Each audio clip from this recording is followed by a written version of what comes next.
আসসালামু আলাইকুম। ছোট্ট একটা কনফিউশন ক্রিয়েট হয়ে আছে সোশ্যাল মিডিয়াতে। বিভিন্ন জায়গায় বিভিন্ন রকমের নিউজ হচ্ছে আমার শারীরিক অবস্থা নিয়ে। এটা নিয়ে আসলে ঘাবড়ানোর কিছু নেই। নিউজগুলো ফেক। কারণ আমি এমন কোনো শারীরিক জটিলতার ভিতরে নেই যেটা প্রাণনাশক, বা এমন কোনো শারীরিক জটিলতার ভিতরে নেই যেটার জন্য আমি খুব বাজে রকমের অসুস্থ হয়ে পড়বো। হ্যাঁ, আমার সৃষ্টিকর্তা যদি চান হয়তো আমি এই মুহূর্তে এখানে অসুস্থ হয়ে যেতে পারি, দ্যাটস আ ডিফারেন্ট সিনারিও। কিন্তু এমন কোনো রোগ এখনও আমার শরীরে বাসা বাঁধেনি আলহামদুলিল্লাহ, যেটার কারণে টেনশনের কিছু আছে।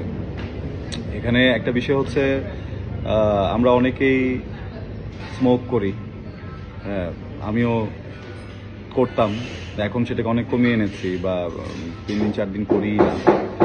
হ্যাঁ, তো সেরকম একটা জায়গা থেকে যেটা হয়েছে যে আমার লাংসে ইনফেকশন আছে, কিন্তু এটা এমন ম্যাসিভ কিছু না যেভাবে নিউজ হচ্ছে বা যেভাবে টাইটেলগুলো দেওয়া হচ্ছে। এইটা একটু জটিল হয়ে দাঁড়াচ্ছে আমার দর্শকদের জন্য, আমার পরিবারের জন্য, আমার ফ্যান্সদের জন্য। তো আমি এখান থেকে সবাইকে রিকোয়েস্ট করব যে এই ভুলভ্রান্তিগুলো আমরা না ছড়াই। যতটুকু হয়েছে এটাকে এখানে শেষ করি। যারা নিউজগুলো করেছেন আপনারাও আসলে আমার পরিবারেরই অংশ, বাইরের কেউ না। আমিও বুঝতে পারছি আপনারা কনসার্ন, কিন্তু আমার মনে হয় যে নিউজটা করার আগে যদি আমার সাথে একটু কথা বলে করেন তাহলে এই জটিলতাটা থাকতো না, বা এই ধরনের কনফিউশন ক্রিয়েট হতো না। আর আমার পোস্টটা একদমই ছিল আমার জুনিয়রদেরকে সতর্ক করার জন্য, আমার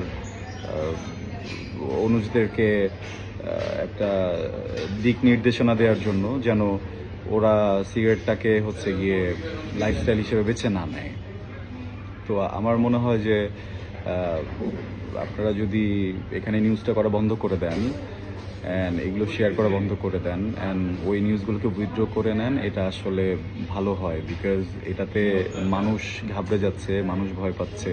আমার মা নিজেই অনেক ভয়ে ছিলেন, সকালে উনি ফোন দিয়েছেন হঠাৎ করে আমাকে টেনশনে। তো এগুলো তো একটু ডিফিকাল্ট। হ্যাঁ, আর আমার পোস্টের কারণে যদি কোনো কনফিউশন ক্রিয়েট হয়ে থাকে আমিও সরি।